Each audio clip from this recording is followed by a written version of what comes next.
Welcome back to lytudiep channel. Jame. A deep and kind man. Has he changed when he got his secretary pregnant? Diep was shocked to hear this news. Her heart was heavy. She didn't know where to go and how to face this.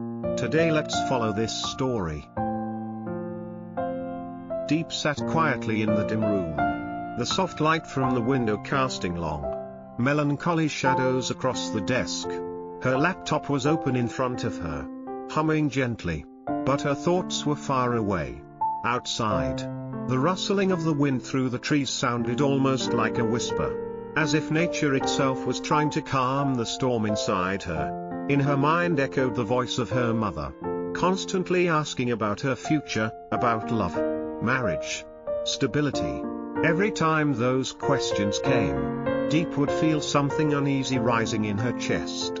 "I just want to focus on work," she would always reply, though deep down, even she wasn't sure that was entirely true. Perhaps work was simply a way to avoid confronting the things she hadn't yet healed from, especially the love that once lit up her life, James. Though he had become a part of her past, James remained like a shadow clinging to her soul.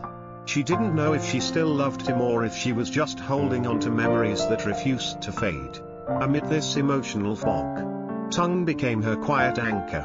As always, he showed up early that morning, carrying a bowl of warm porridge and a steady presence.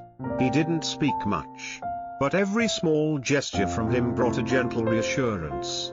"Are you feeling better?" he asked with calm sincerity.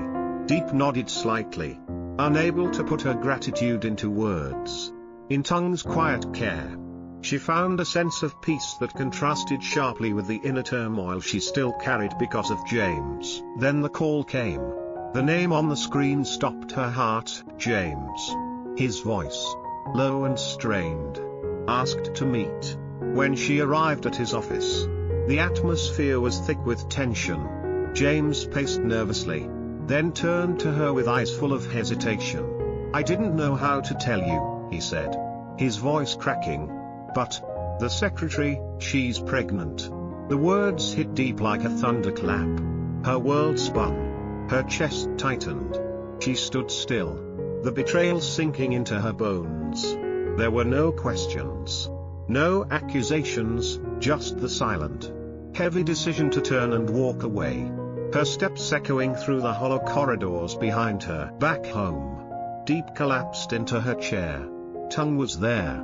He didn't pry or push, only sat beside her, quietly offering his presence. "I don't know what to believe anymore," she whispered. Her voice trembled under the weight of doubt and grief. Tung gently held her hand. "You don't have to go through this alone." But Diep felt like she was split in two. Part of her still loved James, or maybe just the person he used to be.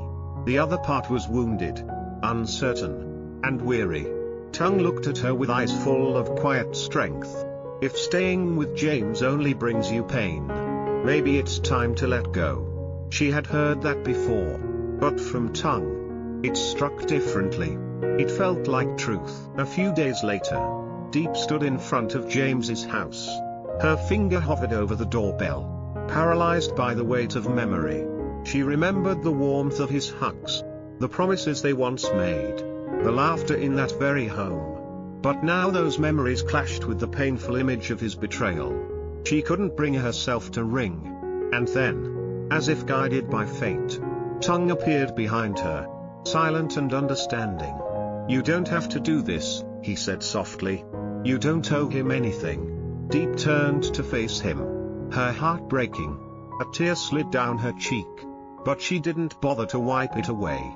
Somehow, that moment, standing in front of a house that used to feel like home, yet now brought nothing but sorrow, was her answer. They walked back together in silence.